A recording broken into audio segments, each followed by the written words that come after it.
Hello बच्चों। मैं एक पहेली बुझाने की कोशिश कर रही थी और मुझे लगता है कि आपको ये पसंद आएगी। ये मुश्किल पहेली नहीं है और ना ही ये आपको उलझाएगी। प्रश्न ये है कि बादलों से ऐसा क्या गिरता है और फिर एक पोखर को पीछे छोड़ देता है। कोई अनुमान? बिल्कुल सही, ये बारिश है। भारी बारिश के बावजूद जो नदियों और झीलों में गिरती है, जल का स्तर स्थिर ही रहता है। सोच रहे हैं कि ऐसा क्यों होता है? मैं आपको एक संकेत दूंगी। इसका संबंध वाष्पीकरण से है। आइए साथ मिलकर वाष्पीकरण के चमत्कारों के बारे में जानते हैं। हम सब जानते हैं कि बारिश के ठीक बाद झीलों और नदियों में जल का स्तर बढ़ जाता है, लेकिन कुछ दिनों बाद नदियों और झीलों में जल का स्तर घट जाता है। ऐसा क्यों होता है? जल के स्तर में इस बदलाव का एक मुख्य कारण वाष्पीकरण है। वाष्पीकरण क्या है?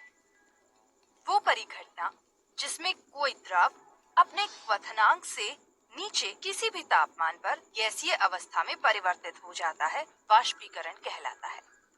आइए समझते हैं कि वाष्पीकरण किस प्रकार होता है।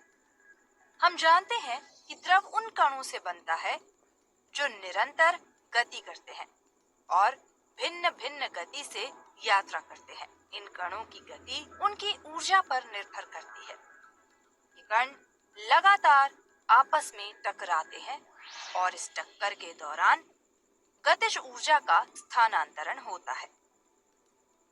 उसी समय जल की सतह के ऊपर मौजूद वायु के अणु द्रव की सतह पर जल के अणुओं से टकराते हैं और अपनी गतिज ऊर्जा को जल के अणुओं में स्थानांतरित करते हैं।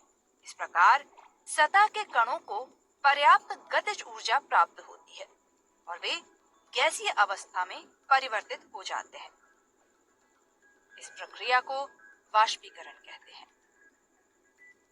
जैसे ही उच्चतम गतिज ऊर्जा वाले कण वाष्पित होते हैं, शेष द्रव की औसत गतिज ऊर्जा घट जाती है।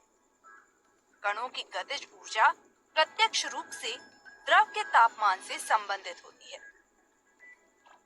इसीलिए गतिज ऊर्जा में कमी से द्रव वाष्पित होकर ठंडा हो जाता है। सारांश में हमने पढ़ा है कि किसी द्रव को उसके क्वथनांक से नीचे किसी भी तापमान पर गैसीय अवस्था में परिवर्तित करने की घटना को वाष्पीकरण कहते हैं। कणों की गतिज ऊर्जा में कमी के कारण द्रव वाष्पित होकर ठंडा हो जाता है। वाष्पीकरण निश्चित तौर पर प्रकृति के चमत्कारों में से एक है। यहाँ आपके लिए एक प्रश्न है। वन, रेगिस्तान और समुद्र के बीच क्या समानता है? ये सभी आवास हैं। सोच रहे हैं कि आवास क्या होते हैं?